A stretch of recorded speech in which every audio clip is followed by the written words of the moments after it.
ঢেকি স্বর্গে গিয়েও ধান ভাঙে, এই প্রবাদটা নিশ্চয়ই শুনেছ তোমরা। আমার অবস্থাও এই ঢেকির মতো হয়েছে এখন।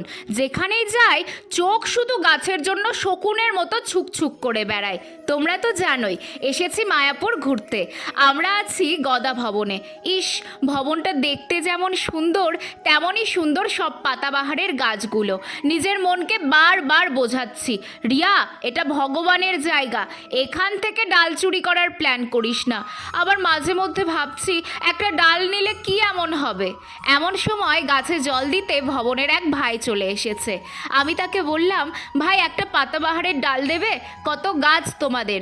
সেই ভাই বলছে, ডাল থেকে তো এগুলো হবে না দিদি, তুমি এইটুকু গাছ দেখে এমন করছো। বিকেলে গোটা ভবনটা ঘুরে দেখো, এমন অনেক গাছ দেখতে পাবে। সামনে আমাদের নার্সারিও আছে। কি আর করার, ডাল তো পেলাম না, বিকেলে ভাবছি নার্সারিটাই ঘুরে দেখতে যাব।